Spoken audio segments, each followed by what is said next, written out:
All right, so we're starting October, November 25, paper 32, paper 3, variant 2 now. What is the definition of moral hazard?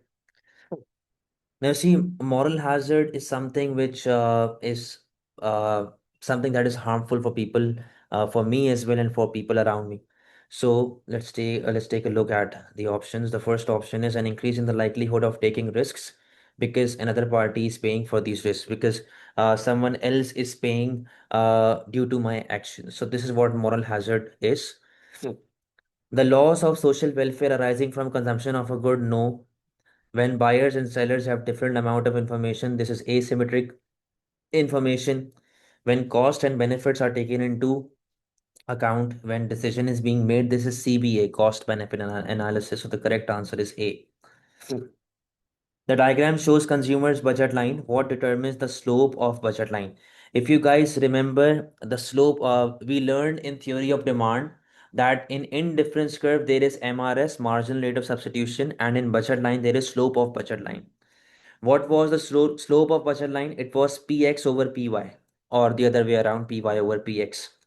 What does this ratio tells you? This ratio tells you about the price that we are spending on good X and good Y. All right. So it is a ratio of price that is being spent between or allocated between good X and good Y.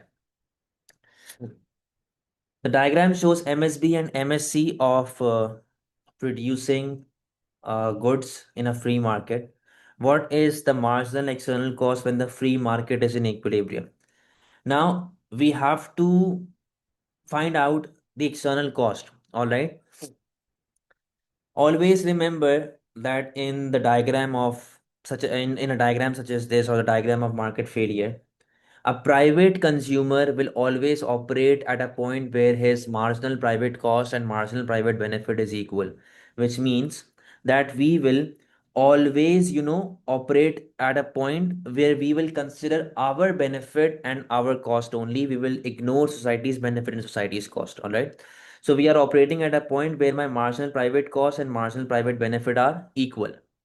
Whereas I should have been operating here where your MSB and MSC were equal to consider society as well. I should have been operating here, but because I'm a private individual, I'm operating at point E. All right. So, what is the amount of external cost? Now, you see, this is the triangle that we are getting for negative externality. All right. So, we have multiple options. UW. The first option is UW. This arrow. This is not your correct answer. This is our correct answer. All right. Then we have UO from point U to point O. No. Then we have VX. Yes. See V2 X over here. And then VO. No. The correct answer is C. A firm has a very high fixed cost but low marginal cost. G. Abdul Basit. Why not UW? Why not UW? U to W. Beta, because it is a difference between MSC and MSB. This is incorrect. We as a private individual, we always operate at a point where my private benefit is equals to my private cost. All right. So the gap after the triangle of deadweight loss is this. So this is the vertical distance that you need to follow, not this one. This is not your deadweight loss. This is not your deadweight loss. This is your deadweight loss. Always follow the area of deadweight loss, the triangle of deadweight loss. All right. Now we are moving towards question number 4. A firm has a very high fixed cost but low marginal cost of production. It experiences continuous economies of scale. Now, there are continuous economies of scale that you are getting from your production. You are not reaching the point of diseconomies of scale. There are continuous economies of scale so that the minimum efficient scale is not reached until the firm is very large in relation to the market demand. Which type of market structure are we talking about? Now, you see, the examiner has given you a hint over here that there is continuous economies of scale going on, and the continuous economies of scale is only enjoyed by natural monopoly. All right, so these are the very basic things that you need to learn from your notes. All right, it's very important. These things are tested in your exam. Now, Question number 5. The table gives you marginal utility of two goods, good X and good Y. The price of good X is 2 and the price of good Y is 1. If a consumer spends all of their income on good X and good Y, which combination of goods would they choose to maximize their utility?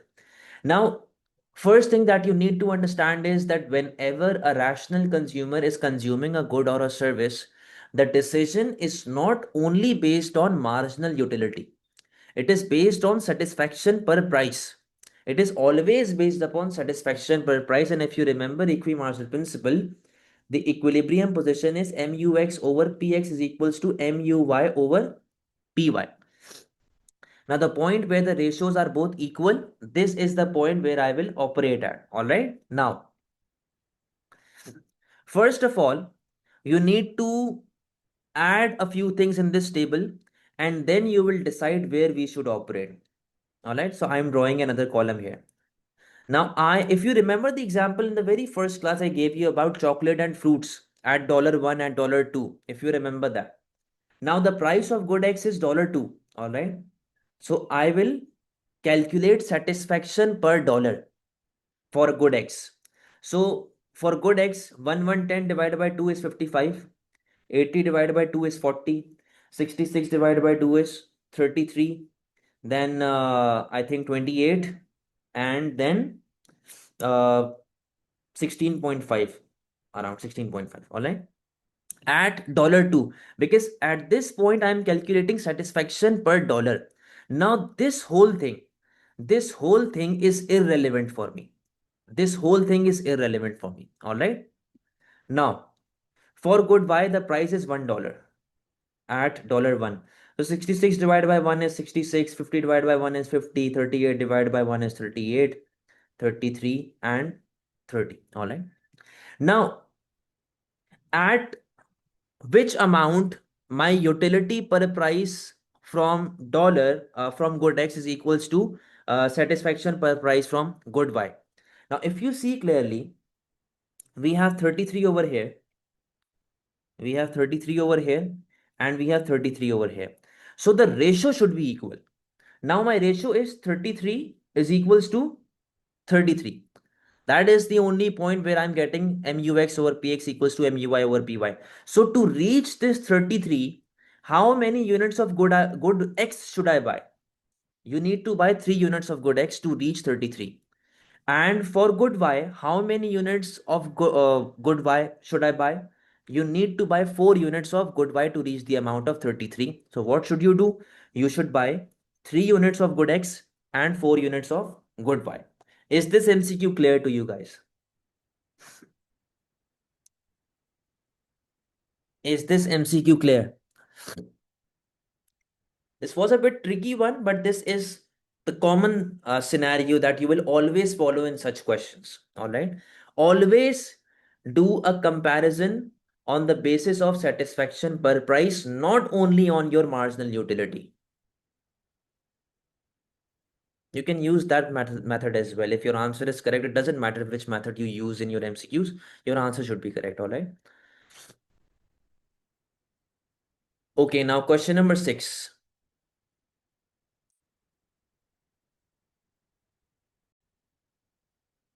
All right, now question number 6. An economist undertakes a cost benefit analysis of the pollution resulting from a manufacturing of process. Which outcome is most likely to guide any recommendation about the optimal level of manufacturing output? Now, you see, we are considering cost benefit analysis in our development. So, when should we produce goods and services? Now, cost benefit analysis tells you about the net benefit or net cost of doing certain things. So, when should you,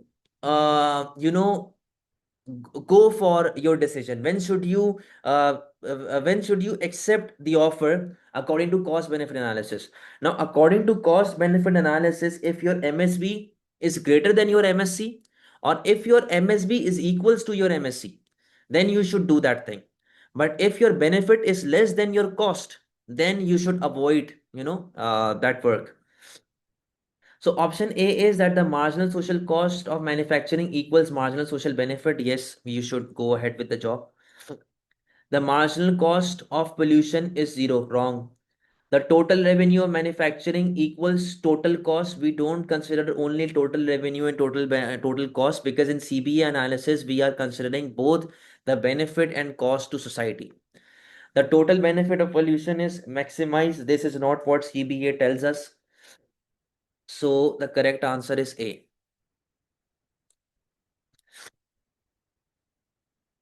Okay, now the diagram shows cost and revenue curve for a monopolist. All right. Which level of output represents sales maximization? Sales maximization means output, maximum amount you can produce without incurring loss. So this is the point of sales maximization, where your AC is equals to AR. So the correct answer is D. What might help achieve efficient allocative efficiency? You know, allocative efficiency is when we talk about reduction in externalities. So only this policy of government subsidies is something that helps you reduce your positive externalities that are being wasted due to lack of knowledge. What is an essential feature of nudge theory? Information, knowledge, education. So what do you think is the answer? The idea of persuasion, like smoking kills, alcohol kills. A government has a policy where income tax is paid only after the first 20,000 of income has been earned. What would make the government's policy more equitable? More equitable means more fair. All right. So option A is decreasing the threshold for paying income tax to 10,000 for all taxpayers.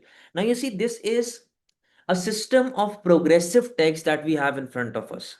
What usually happens is, like I have always told you guys, and I'm telling you again, that government sets a benchmark that if you earn, let's say, in on a yearly basis per annum. Now, if you're earning 10,000 or less in the whole year, you are poor. No need to pay us taxes. All right, like 20,000. Sorry, 20,000 is given in the question. Now, if you are earning 20,000 or less than 20,000, you are a poor person. No need to pay tax. Just go and fulfill your basic necessities. But as you cross the benchmark of 20,000, you have to pay taxes. So as your income rises, your tax rate will increase as well. So this is the overall situation of progressive tax. We need to make it more equitable, which means we need to make it more fair. Now, if option A is saying that you need to reduce your benchmark to 10,000, now previously, according to the government, a person who was earning 20,000 was poor. Now, in this year, when maybe inflation is much higher, do you think $10,000 benchmark is fair for people? Which means that even a person who is earning 15,000, 18,000, 12,000, he has to pay tax as well. So it will be unfair for people who earn less income. All right. So this will be an unfair system.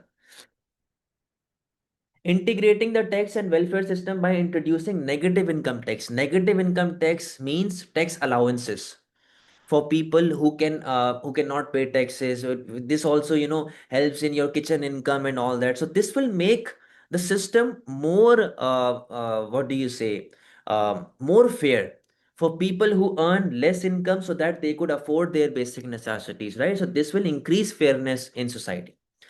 Introducing universal benefits that are available to all citizens irrespective of wealth, which means that government has waived off the fare for train transport, for example. So it doesn't matter if you are a poor person or if you are a millionaire, you don't have to pay any price for your train traveling. So this is unjust for people who are poor. All right. Means testing all benefits so that they remain the same even if real incomes fall. All the benefits are means tested benefits, so it will not change even if the real income is falling. So this means that you are on your autopilot mode. All right, you are on your autopilot mode and it will always stay the same. So we need to change it according to the situation in economy. The government introduces a maximum price for rice at P2. First of all, what is the effect of this? You see, maximum price is always imposed below the equilibrium, not above the equilibrium. All right. Now, the maximum price that we have here, that the government has imposed a maximum price at this point, this is ineffective maximum price. because it is imposed above the equilibrium. And when we are imposing ineffective maximum price, there is no effect on price, no effect on quantity. Why? Because ineffective maximum price is what? That this is the maximum amount you can charge. You cannot go beyond this price, but we can come below this price, right? So if there is a disequilibrium at this price after the imposition of maximum price by the government above the equilibrium, and this is the maximum that I can charge. When there will be disturbance in the market, when there will be a shortage in the market, the surplus, sorry, when there will be surplus in the market, this will give my producers a signal to reduce the price. Now you see, when I am reducing the price, I am not, going against government's laws. I am following the laws. I am under the rule, but I am reducing the price. So I am still fulfilling the law, but I am still following market equilibrium position. So, whenever an ineffective maximum price or ineffective minimum price is imposed by the government, there will be no change in price and no change in quantity whatsoever. All right. So, the price of rice will be unchanged. A government intervenes to raise the wages of a group of workers to prevent exploitation. Why might such government intervention be justified? Now, what is government doing? Government is, raising the wage of groups of workers to prevent exploitation. So, when is this policy by government justified? Now, you see, we have to look for a point where the workers are weaker in position. All right. The first option is in an industry that is protected by tariff on import from abroad. So if we are being protected by tariffs, so this means that consumers are moving towards domestically manufactured goods. Once consumers are moving towards domestically manufactured goods, this means that workers are higher, the demand for worker will be high, right? So they will not be in a weaker position. In an industry where trade union negotiates wages, again, they have their father doing all the work. So they are not weak. In an industry where the output is produced by a single firm monopolist, or in an industry where the workers are employed by monopsonist. Now there is a difference between monopolist and monopsonist. Now student will ask me, sir, why is C not the correct answer? We are following the rule of monopolist. You see, there is a difference. Monopoly is a firm with the highest market share, and monopsonist is the firm who has hired the maximum number of workers. In the labor market, we were talking about monopsony, not monopoly. All right, so D is your correct answer. But when maximum price is being imposed above the equilibrium, this is your supply and this is your demand. So, is there not a surplus going on in the market? Due to this surplus, people will move back to their original equilibrium position, right? You see, surplus is just for a temporary basis, all right? That there was a surplus, they'll move back, all right? And most of the producers, they will not even go to this price because this is the maximum that you can charge, all right? This is the maximum that you can charge. Like, for example, let me give you an example. Let's say, uh, the government has imposed a maximum price on this pencil that you can sell it till the maximum price of 100. All right, you cannot charge above 100. Right now you are selling it for 80 rupees. The equilibrium position of this pencil is 80 rupees and government has imposed a maximum price of 100. So when you know that people are buying it at 80 and there is an equilibrium position going on, will you increase your price to disturb your market, disturb your consumers, disturb your overall business performance?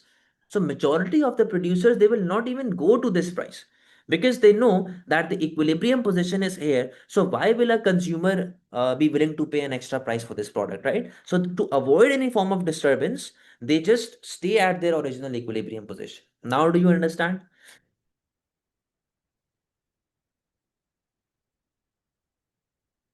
Now, question number 13. What is likely to reduce domestic money supply? We need to reduce our domestic money supply, which means that less money circulating in economy. Banks being allowed to hold a lower liquidity ratio. Lower liquidity ratio means that they can give more loans. So this is not your correct answer. Individuals choosing to hold more money in the form of idle balances, which means that I'm holding money, I'm not spending it in economy. So this will reduce my domestic money supply. The government financing its budget deficit by borrowing from the banking sector. So if you are borrowing from finance banking sector, this will increase money supply, right? This will not reduce it. The government increasing its borrowing from other countries, again, this will also increase your money supply, your borrowing money. So the correct answer is B. The unemployment rate in an economy may continue to rise even after the economy has recovered from recession, which explanation for this trend is not correct. Not correct. All right. So we need to look for a point which will not reduce your unemployment. The first option is many foreign businesses have moved out of the country. So if the foreign businesses have moved out of the country, this will increase your unemployment, right? So your unemployment will increase. The government has abolished national minimum wage. Now look here. This is demand and this is supply of worker. This is your basic movement going on, right? The minimum wage was imposed above the equilibrium. Now, if minimum wage is imposed above the equilibrium, there will always be a gap of surplus going on in the market, which means that this gap is the gap of unemployment. Now, if government removes this minimum wage, we will reach back to our equilibrium position. And once we reach back to our equilibrium position, there will be no as such unemployment going on in an economy. So unemployment will fall. An increase in net migration of low skilled workers, more poor skilled workers are moving, are coming from abroad. So if they don't find job, unemployment will increase in society. Workers lose skills, making them less employable. Again, unemployment is increasing. So the correct answer is B. In which situation expansionary fiscal policy is least likely to be effective? When will the expansionary fiscal policy be least likely to be effective? Now, the first option is inflation is below its target rate. Now, if inflation is below its target rate, what does this mean? This means that this is my LRAS and I am operating here. And if my AD increased at this point, my price will increase by a very small percentage, whereas my GDP is increasing by a very large percentage. So it will be effective. We need to look for a point that is least effective.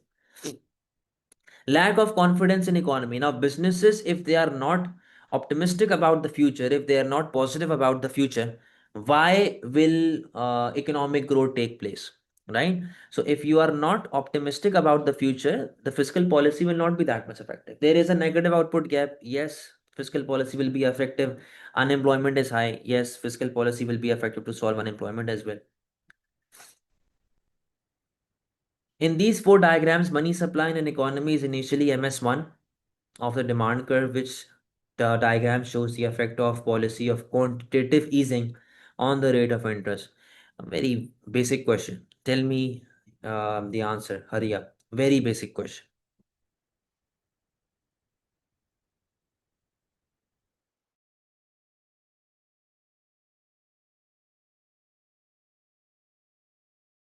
What should be the answer?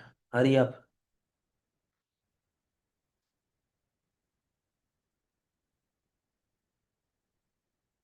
See, look at the labeling once again.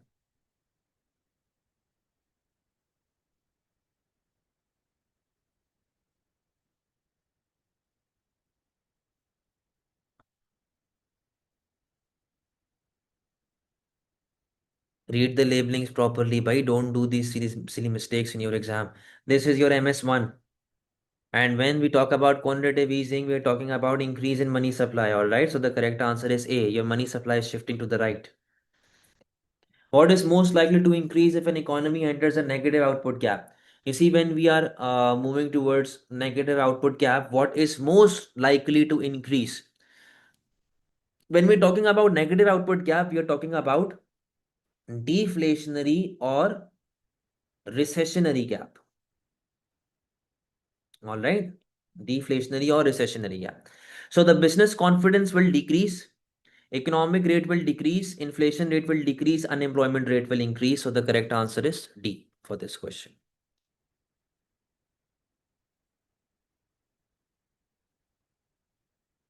A country with a managed exchange rate has a persistent deficit on the current account of the balance of payment. It devalues its currency to reduce the deficit. Under which condition will a devaluation help the government to achieve its four main macroeconomic objectives? You see, when we talk about devaluation or depreciation or appreciation or revaluation, they all belong to the same parents. So, Marshall-Lerner condition should always be fulfilled. All right. So, the Marshall-Lerner condition should be fulfilled. But if we are talking about devaluation, we know that due to devaluation, my export becomes cheaper and my import becomes expensive. So my exports will increase and my import will decrease. All right. This means that I need spare production capacity because my aggregate demand is increasing. So when will this be effective? That your aggregate demand is increasing. When will it benefit you? This will only benefit you when you have spare production capacity. So if you are operating below full employment, then only an increase in aggregate demand will be beneficial for you. What would cause an individual's demand curve for an active money balance move to the left? Now, the first option is an increase in the frequency of now, active money balance is something that is used for transaction. All right. So if you remember liquidity preference theory, active money balance is something that is used for transaction, which we use for day-to-day consumption. And if you go and read the notes, you read liquidity preference theory, you'll find this MCQ, not exactly this MCQ, but you will find the knowledge regarding this MCQ in your book, in your notes. So we need to decrease the transaction balance. All right, we need to decrease the transaction balance. And when I taught you guys liquidity preference theory, I told you that frequency of payment also affects my transaction. All right, frequency of payment also affects my transaction. Like for example, if I'm getting money on weekly basis, my transaction will be different. I will spend money on weekly basis. If I am getting money on monthly basis, then my transaction will be different. If I am getting money on daily basis, my transaction will be very high because I'm spending again and again. All right. So in this case, the first option is an increase in the frequency of payment. Again, if you have an increase in the frequency of payment, you're getting money on like weekly basis or daily basis. This will affect your transaction. An increase in general price level, no. Our money demand is shifting to the left. Our transaction is shifting to the left. An increase in income, no. An increase in the rate of interest, no. We are focusing solely on transaction. A government funds an increase in transfer payment to the unemployed by increasing the higher rate of income tax. What is the most likely impact of this change? Now, government is funding an increase in transfer payment, giving unemployment benefits, and in order to do that, government is increasing the tax rate on income. All right. So, what will result? What is the most likely impact of this? Now you see the government is borrowing money. Government is not borrowing money. Government is earning money through tax revenue. The incentive to work, the incentive to work will decrease. It will not increase. Why? Because if I am unemployed and I'm getting pocket money on a monthly basis, why will I work? If I am getting money to sleep, why will I work? The MPC increases, yes, because even if I'm unemployed and I'm getting pocket money, then I can spend money to fulfill my basic necessities. Even right now, when you guys don't earn anything and you get pocket money from your parents, you can still spend some goods, spend money on goods and services, right? So my MPC will increase. The quantity of import will increase. You're not getting millions of dollars as an unemployment benefit that you can import more goods and services. Which combination shows the most likely outcome if a government increases the level of direct taxes? So the first option is balance of payment deteriorates and inflation increases. First of all, if my direct tax is rising, we are talking about increase in direct tax, right? If my direct tax is increasing, my aggregate demand will fall. So my inflation should fall, not increase. Economic growth increases and balance of payment improves. Again, silly option. Again, if my aggregate demand is falling, how will I be able to achieve economic growth? Inflation decreases, yes, but unemployment increases. Why? Because if this is my aggregate demand, this is my aggregate supply, and this is the price and GDP. Due to increase in tax rate, my aggregate demand will shift to the right, leading to a fall in price, which means that inflation decreases, and my output level is falling, which means unemployment increases. So the correct answer is C. Option D, unemployment decreases. No, the correct answer is C. In an economy, the PED for imported raw material is zero point 0.3 and the PED for export is also zero point 0.3, which means that your PED for both of them is inelastic. Following a depreciation of the economy's currency, what will be the impact on inflation be? Now you can see that we're talking about depreciation of currency. Whenever there is a depreciation of currency, first of all, you need to understand that if I am importing raw material from abroad, I have to pay a higher amount of money for the same amount of raw material because my currency is decreasing in its value, right? So I will be buying an expensive raw material than before. So this will increase my cost push inflation, first of all right? This will increase my cost of production and my cost push inflation will increase. Now, what about demand pull factors? What is my PED here? My PED is inelastic. All right. Now we have this general rule that if my export price is reducing, my export revenue will increase and my balance of trade will improve. But the problem you have here is that your PED is inelastic, which means that even if your export price is decreasing by a very large percentage, your demand for export will rise by a very small percentage. For example, if I'm selling medicine or if I'm selling raw material, my export quantity will rise by a very small percentage. So my export revenue is likely to fall. And if my export revenue falls, my aggregate demand will fall as well.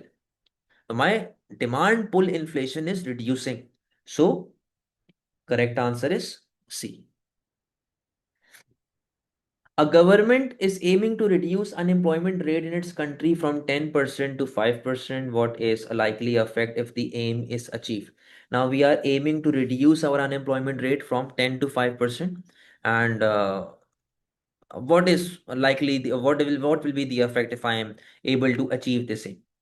Now, the first option is a decrease in interest rate. This is not the effect. This is something that I can use as a policy to achieve this target, but this is not your aim. Like, for example, if I decrease interest rate, my aggregate demand will increase and unemployment will fall. So, this is a policy that I can use to reduce unemployment, not the result of a decrease in unemployment. A slowdown in the rate of economic growth, no, because if your unemployment is falling, your economic growth is increasing. An increase in demand for exports, and option D is increase in inflation. Now, if you remember, there is always a trade-off between unemployment and inflation. There is always a trade-off between unemployment and inflation if we talk about demand side policy. So the correct answer here is 23 for D.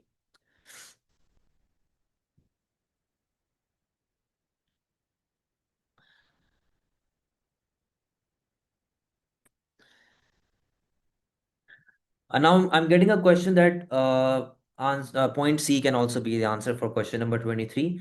You see, if your unemployment rate is falling, it simply does not mean that you are becoming more internationally competitive, or if your aggregate demand, your exports demand for export will increase. All right. So it simply does not mean that if you're employing more worker, your quality of good will improve and overall you become internationally competitive. So that is not necessary.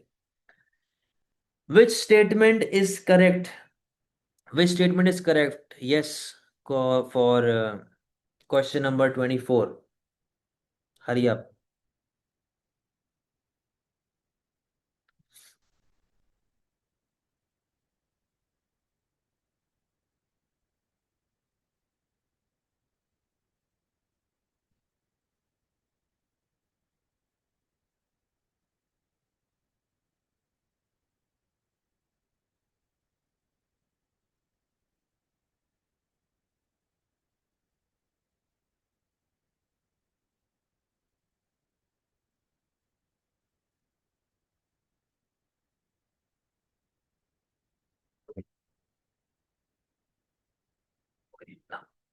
Those who are saying C is the correct answer. Now, first of all, let me tell you the basic difference between economic growth and economic development. You see, economic growth means that the economy is now able to produce more goods and services. All right, more goods and services produced. And economic development means that your standard of living is increasing, which means that your life becomes better, you're getting better quality education, and again, your living standard increase. Now, the first option is economic development is necessary for economic growth, not necessary. All right, economic development is not necessary for economic growth. Doesn't matter if my standard of living is very good, if I'm producing more goods and services, so I can achieve economic growth. Economic growth and economic development are directly proportional, not necessary. Once again, like for example, let me give you an example of Africa. People living there, they are very hardworking people, and they work in mines, and they are, working on natural resources. They produce goods and services, but it does not necessarily means that they are enjoying a high standard of living. Even in Pakistan, we can clearly see that a lot of people are employed, a lot of people are working. It doesn't matter if they belong to agriculture or mining or farming, doesn't matter, they are working. All right, so they are producing goods and services, but it is not necessary that they are enjoying a higher standard of living. In India, majority of the farmers, they are producing goods, right? They are working and they are producing goods and services, but the highest suicide rate in India is among the farmers. Why? Because they are not able to enjoy a better standard of living. All right, so they are not directly proportional. Doesn't matter if you're a millionaire or if you are earning a hell lot of a money. If you cannot improve your standard of living, it totally depends on you. All right, depends on how you spend your money.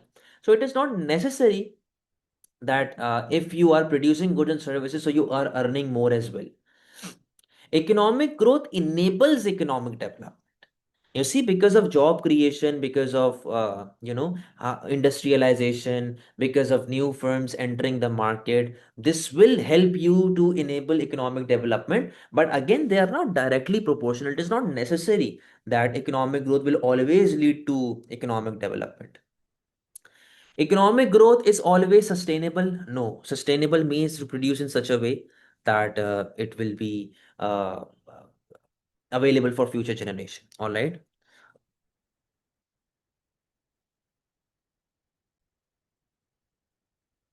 Now moving forward, 25. What is a trade weighted exchange rate? Better, this concept is present in your notes. Trade weighted exchange rate is when we are trading with multiple countries and we have to figure out an average exchange rate. All right. So in this type of exchange rate, we take out a basket of what do you say, exchange rates, and then we calculate on the basis of average. So the correct answer is A. You need to read this from your notes. The United Nations give aid to a developing country so it can purchase vaccinations manufactured in India. How is this aid characterized? So, characteristic one, is it bilateral or multilateral? Now, first of all, you need to understand the difference between bilateral and multilateral. Now, bilateral is when one country is giving aid to another country. For example, US is giving aid to Pakistan. US is giving aid to India. Now, in this question, United Nations is giving you the financial aid. So this is multilateral, not bilateral, first of all. Then the second characteristic, is it tied or untied? Tied means that it is for a specific purpose. And untied is just take it, enjoy, spend on whatever you want. All right. Now, in this case, we have been given the aid only for vaccination, so this means that we have been given this aid for a specific purpose.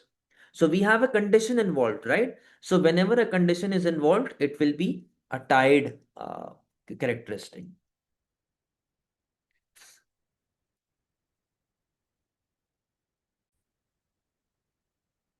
27. What is a protectionist policy? By a government policy a government may use to reduce the deficit on the balance of payment of the current account.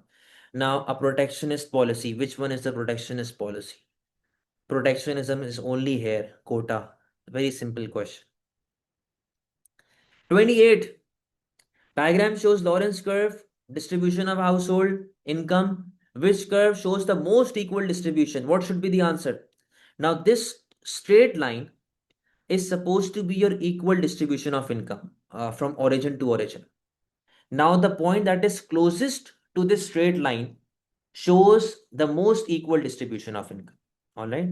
So your answer is D. A is representing the least, most uneven distribution of income, and D is representing the most evenly distributed income. Question number 29. The economy has a large surplus on current account of its balance of payment.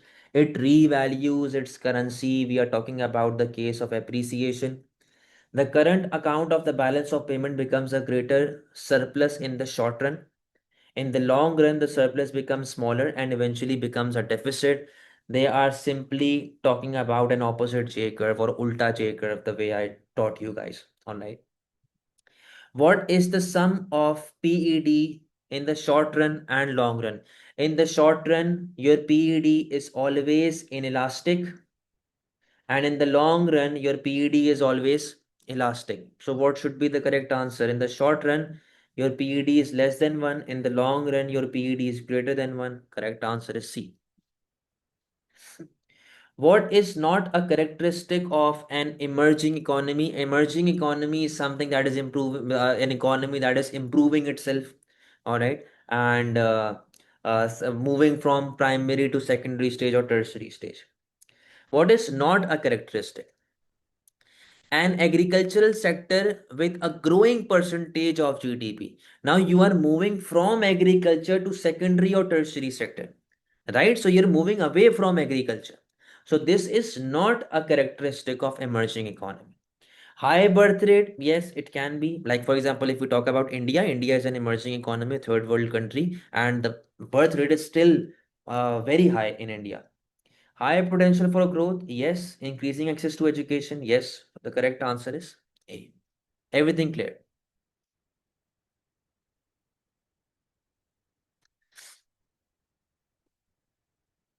All right, so these were your two papers. See you guys in the next class. All right.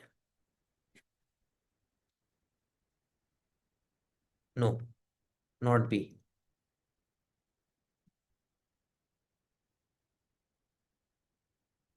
All right. Take care. Allah Hafiz.